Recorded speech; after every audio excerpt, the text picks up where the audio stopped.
Many budgets fail now for a modern reason. There are simply more ways for money to leak quietly than there used to be. A fee here, a convenience tap there, one subscription you forgot, one rushed dinner, one household renewal, one small digital purchase that did not feel like a real event. In 2026, the problem is rarely one giant mistake. It is friction spread across ordinary days. That is why the best budget rules now need to be practical, visible, and repeatable. Rule 1 is budget your flexible life by week, not only by month. Monthly numbers are useful for the big picture. Weekly numbers are what stop drift. Groceries, Fuel. lunches, social plans, school pickups, small home needs. Those decisions happen week by week, not in one calm monthly meeting. If the budget only speaks monthly, daily life will invent its own rules.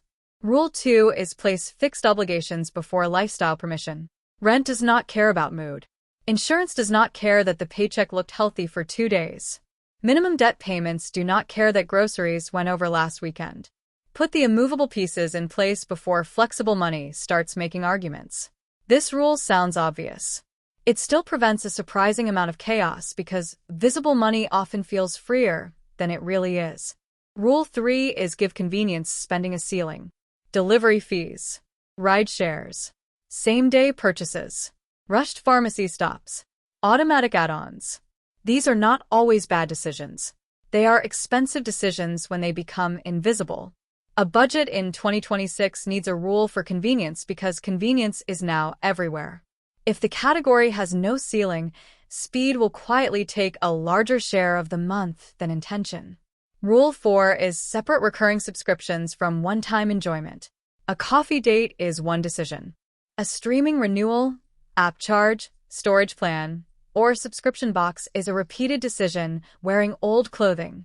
Recurring costs should never hide inside fun money where nobody reviews them. Give them their own lane. That lane makes the real trade-off visible. Every live recurring charge is standing in the place where something else could be growing. Rule 5 is build one default cheap plan for busy days. Busy days are where many budgets break. People do not overspend only because they are careless. They overspend because they are tired. A working budget has a tired day answer ready before the tired day arrives. A backup dinner, a packed snack, a standard grocery list, a low-cost social option.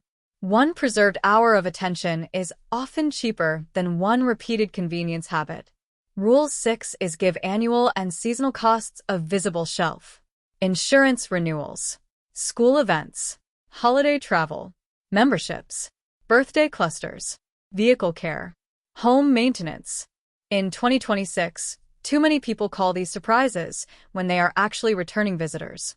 A budget that only watches the current week will keep getting hit by the same future doors. A separate shelf makes the year less aggressive. Rule 7 is use a floor and ceiling for categories that swing.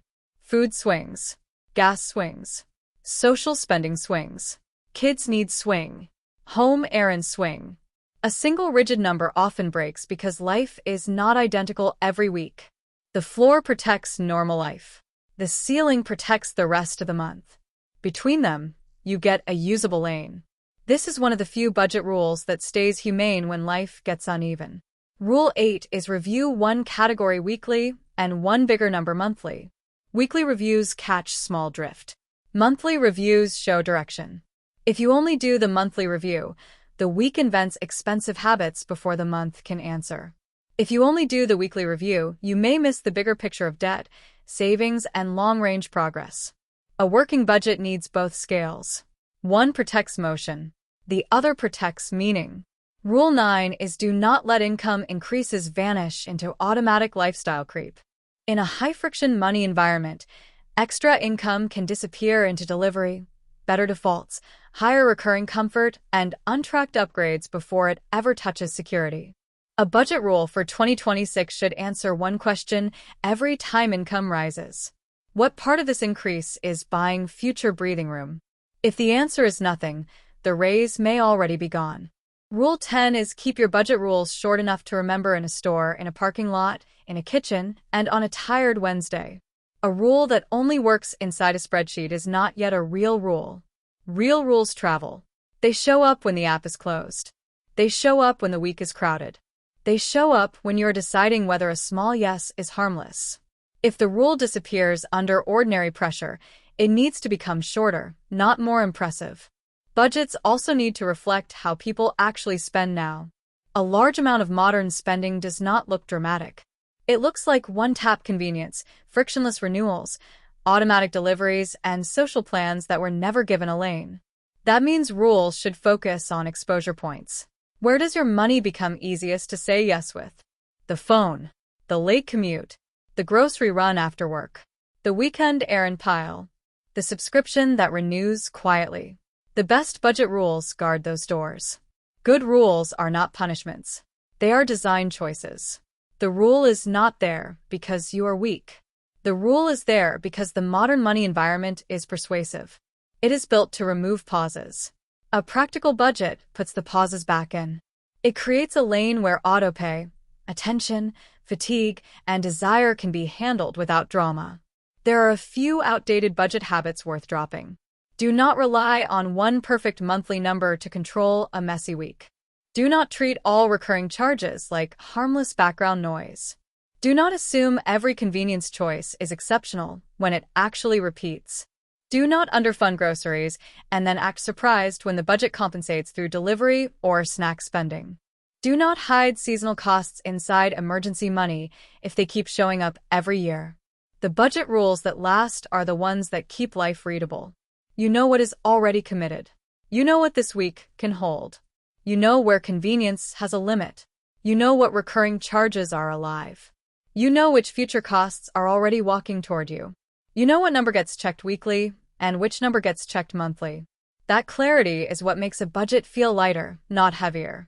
Imagine your money week as a quiet house with labeled rooms you can see even in low light. The fixed room is already spoken for. The weekly room has enough oxygen. The convenience room has a door. The future room is slowly filling. The recurring room gets inspected. The flexible room has a floor and a ceiling. Nothing in that house is magical. It is simply arranged. That is why these rules work in 2026. They respect how people actually live and how money now actually slips away. Another useful rule for 2026 is to budget with renewal memory. Renewals are now one of the easiest ways to lose track of priorities. Storage, software, memberships, annual services, platform plans. They often feel too small to question in the moment and too annoying to revisit later. Put a recurring review point in the month.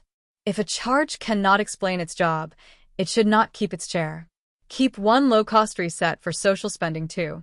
A budget that removes all connection usually rebounds. The better rule is to give connection a lane and give expensive spontaneity a pause. Coffee can be planned. A walk can be planned. A home dinner can be planned. The social part is not the leak. The unbounded version is the leak.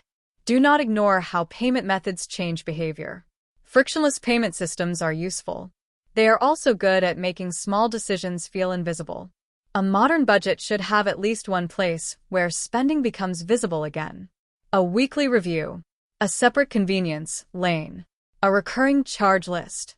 A short end-of-week reset. Visibility is now one of the most important budget tools. Finally, remember that working rules feel boring in the best way. You are not constantly proving discipline. You are not negotiating every tiny desire. You are moving through a structure that already answered a few questions in advance. That is what a practical budget should do. It should reduce the number of expensive conversations you have to have in the hottest moment.